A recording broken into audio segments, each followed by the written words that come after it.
Well, Paul, it's a chance for the players, obviously, that did play on Saturday and those that didn't, to try and hold down a place for Saturday's game. It's going to win tomorrow's Checkatrade trophy tie.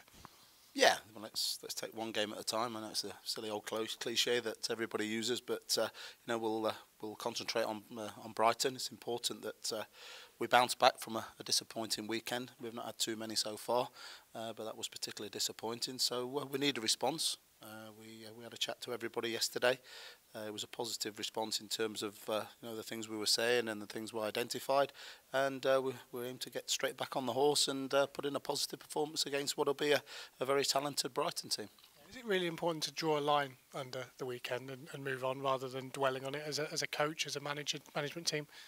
I think you have to deal with it because it was so disappointing. It just wasn't like us at all. We lacked intensity, we lacked a bit of shape, and we allowed a very, very good team in Barnsley to get on top of us and outperform us all over the pitch. But no, you can't just disregard it as if it never happened. You've got to talk about it, and then you've got to park it, and then you've got to learn from it. And that's what we did yesterday. As I say, we had a very productive chat, and people were you know, took on board our thoughts. We listened to their thoughts, and then you know, we need to get back to what we were doing in recent weeks, and I'm sure we will do. It was a blip, albeit not a nice one, but we'll you know, we'll get on with it, and there will be a response from us. How do you prepare for a game against an under-21 side? Is it difficult in terms of preparation, or is it exactly the same in terms of the onus being on you to go out there and perform? Yeah, the onus.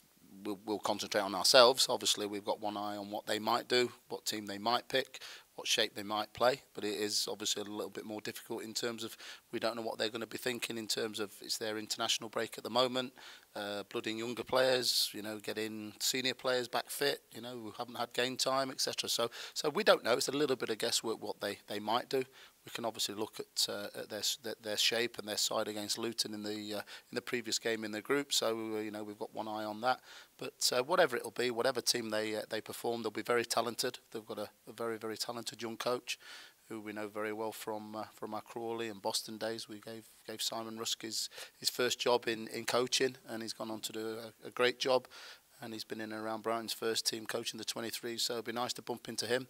And as I say, he's a very talented coach, and I'm sure they'll play some very entertaining football. It's up to us to impose our game on them, and it bodes for an entertaining, exciting game. Yeah, you mentioned Rusky there. Did you think he'd go into coaching? I know you sort of gave him his first chance. Did you see straight away that he had the ability to go into that field?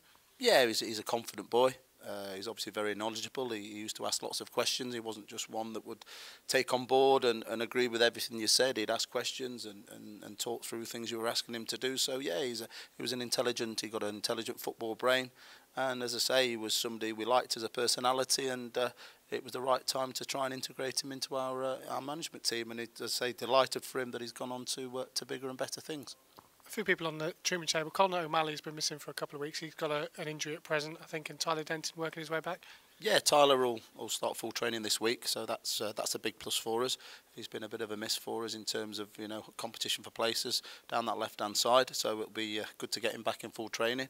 And Conor had a bit of a bang on his shoulder against Notts County in the reserve team game.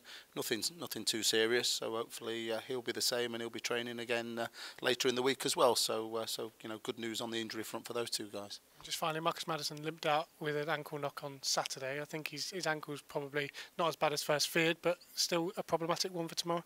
Yeah, maybe a little bit too soon for Marcus, but we'll assess that in the morning. He's obviously getting treatment round the clock. He's had a bit of a cold as well, so you know, he's had it all thrown at him at the moment. But no, we'll assess him in the morning, and obviously if he's fit enough to be included, then he'll be in the squad as well.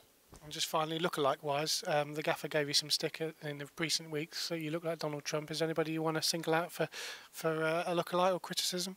No, I was just pleased that Joe won the poll, because you know, I did anticipate, given what the lads were saying and all the staff were saying, that I'd win it hands down. It was nice that Joe and Manny Pacquiao won, but we can always throw another one in there that Lee, our fitness coach, looks like Jimmy Cranky. Brilliant, fantastic. Thank you.